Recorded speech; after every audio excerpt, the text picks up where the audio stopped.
मैं सभी देशवासियों से कहना चाहूंगा, लोकतंत्र के प्रति समर्पित हर कार्यकर्ता को कहना चाहूंगा, हमें हर पल सतर्क रहना है और लोगों को जागरूक करते रहना है। हमें हर झूठ को बेनकाब करना है।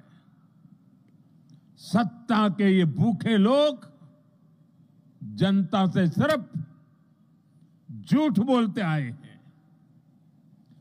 जब इनका एक झूठ लोगों पर काम नहीं करता तो उससे बड़ा दूसरा झूठ गढ़ते हैं। ये अपने कार्यकर्ताओं को भी झूठा दिलासा देने के लिए यही कर रहे हैं।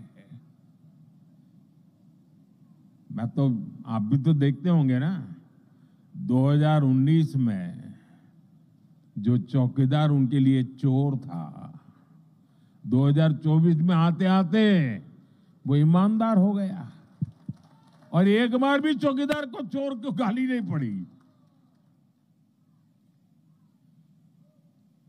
इनका मकसद सिर्फ यही है कि किसी तरह देश की जनता को गुमराह करके सत्ता पर उनका कब्जा हो, ताकि देश आजाद हुआ तब से आज तक जो लूट चलाने वाला गिरोह है,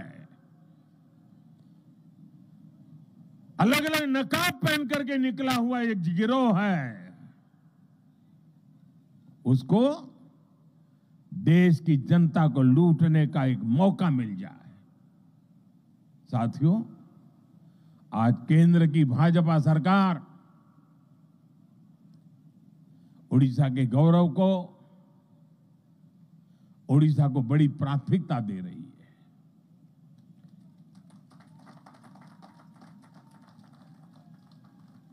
इसी महीने उड़ीसा में आप सभी ने बाली यात्रा का भव्य आयोजन किया, सफल आयोजन किया है। और अभी मैं यहां डीजीपी कॉन्फ्रेंस में हिस्सा लेने आया हूं और आप में से बहुत लोगों को आश्चर्य, यहां के मीडिया के लोगों को भी आश्चर्य होगा। हमारे देश में लगभग 125 साल से ये डीजीपी कॉन्फ्रेंस चल रहा है, हर वर्ष हो रहा है। 125 साल से, अंग्रेजों के जमाने से चल रहा है। 125 साल से डीजीपी कॉन्फ्रेंस चल रहा है, उड़ीसा में पहली बार हो रहा है। देश भर के इस क्षेत्र के जो प्रमुख लोग हैं, वो 2 दिन यहां बैठ करके महाप्रभु जी की इस पवित्र धरती से प्रेरणा लेकर के अपने अपने क्षेत्र में जाने वाले हैं।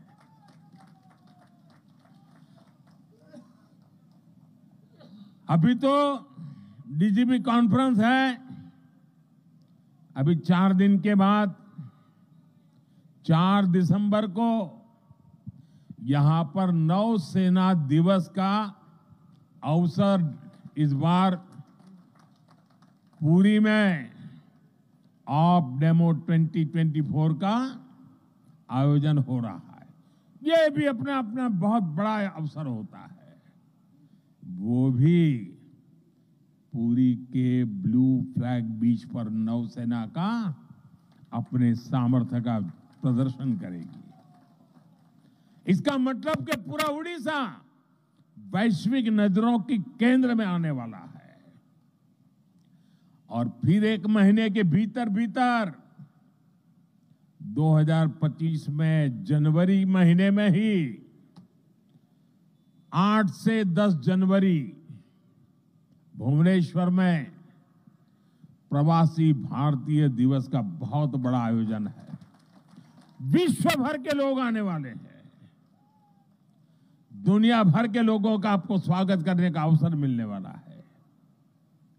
और यहां लोग जो भावनाएं लेकर के जाएंगे, पहले G20 में अलग प्रकार के लोग आए थे, ये हमारे देश के ही लोग हैं जो कई वर्षों से विदेशों में रहते हैं, वो सब आ रहे हैं।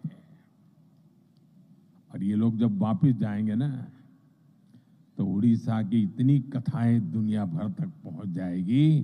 उड़ीसा का भरपूर प्रचार प्रसार होगा और यहां पर्यटन के अवसर बढ़ेंगे। हम उड़ीसा को देश ही नहीं, दुनिया के नक्शे पर प्राथमिकता दिलाना चाहते हैं। इस तरह के आयोजन ओडिशा को मिल रही प्राथमिकता का प्रमाण है।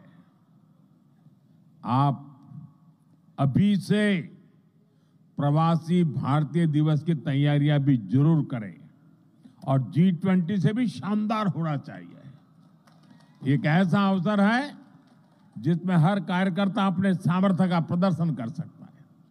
हमारा ओडिशा स्वच्छ हो, सुंदर हो, हमारे पास एक आध महीना है, शानदार कर सकते हैं, सफाई का बड़ा अभियान चला सकते हैं।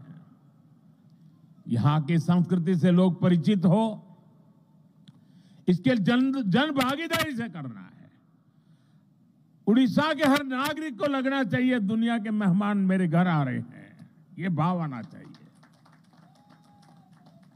हम और आप मिलकर के उड़ीसा के गौरव को बढ़ाएंगे। साथियों, उड़ीसा में डबल इंजन की सरकार बनने के बाद यहां हर सेक्टर में विकास ने नई गति पकड़ ली है। ओडिशा में एक साथ हजारों करोड़ की इंफ्रास्ट्रक्चर परियोजनाओं पर काम शुरू हुआ है।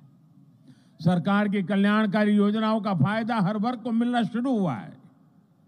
खेल हो, शिक्षा हो, पर्यटन हो, हर क्षेत्र में ओडिशा ने जो रफ्तार पकड़ी है वो अभूतपूर्व है। ओडिशा के शहरों में आधुनिक सुविधाएं, नई नई सुविधाएं जोड़ी जा रही है और राज्य की भाजपा सरकार यहां स्टार्टअप इकोसिस्टम डेवलप करने पर फोकस कर रही है।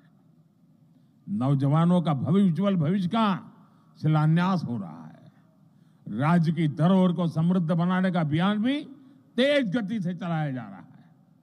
मिशन पूर्वोदय से भी उड़ीसा का विकास की नई रफ्तार पकड़ रहा है।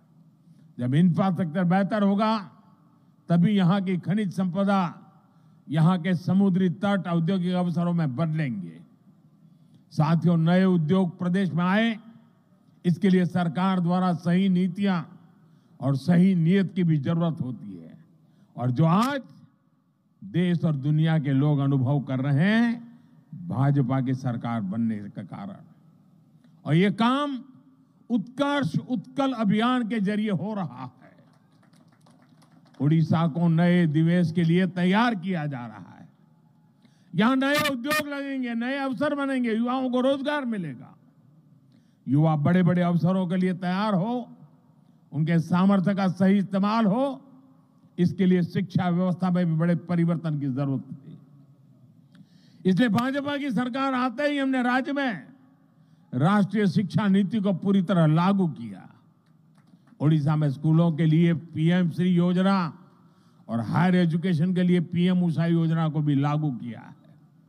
भाइयों बहनों, एक और हम भविष्य निर्माण की दिशा में आगे बढ़ रहे हैं। दूसरी ओर उड़ीसा को जन कल्याणकारी योजनाओं का भी लाभ मिल रहा है। उड़ीसा के लाखों गरीब परिवारों को पक्का मकान देने का अभियान तेजी से आगे बढ़ रहा है। हर घर तक पानी पहुंचाने के लिए हमारी सरकार मिशन मोड में काम कर रही है। गरीबी के खिलाफ लड़ाई, गरीब के जीवन स्तर को बेहतर बनाने के प्रयास और पूरी ताकत से तेज किए गए हैं। साथियों, उड़ीसा के लोग हमारी सरकार आने के बाद एक और बड़ा अंतर देख पा रहे हैं। हमारे मुख्यमंत्री मोहन चरण मांझी जी आज उड़ीसा के अलग अलग हिस्सों का दौरा कर रहे हैं। उड़ीसा को पहली बार गांवों में पता चलता है कि मुख्यमंत्री गांव में भी कभी आते हैं।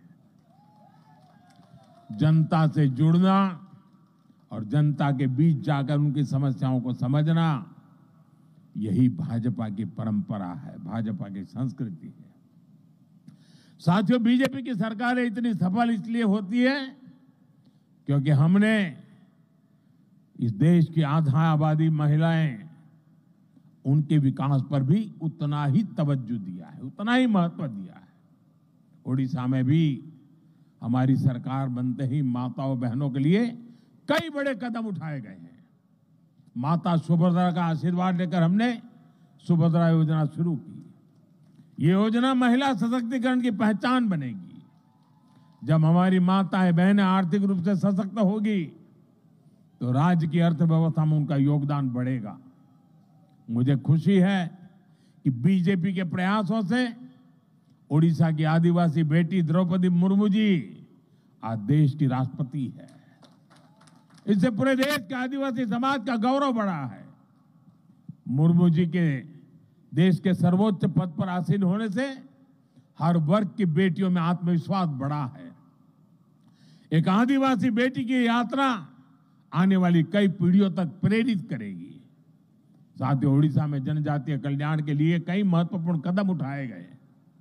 ओडिशा के 13 आदिवासी समुदायों को पीएम जनमन योजना का लाभ मिल रहा है। आदिवासी बच्चों की पढ़ाई बीच में न छूटे, इसके लिए उनके घर के पास ही स्कूल की सुविधा देने का प्रयास किया जा रहा है। ओडिशा के आदिवासी बहुल इलाके में एकलव्य मॉडल आवासीय स्कूल खोले गए हैं। साथियों, चुनाव के समय मोदी ने आपको कहा था कि जो गारंटी मैं दूंगा उसे तेजी से पूरा किया जाएगा। आज ओडिशा में हमारी सरकार हर गारंटी को पूरा करने के लिए काम कर रही है। अब ओडिशा में धान की खरीदारी 3,100 रुपये प्रति क्विंटल में की जा रही है। इसके लिए राज्य सरकार के बजट में 5,000 करोड़ रुपए की व्यवस्था की गई है। पिछले हफ्ते राज्य सरकार ने बरगढ़ जिले से बढ़ी हुई दर से धान खरीदना शुरू कर दिया है। इसी तरह हम अपनी हर गारंटी को तेजी से पूरा कर रहे हैं। इसलिए मैं फिर कहूंगा, मोदी की गारंटी यानी गारंटी पूरी होने की गारंटी।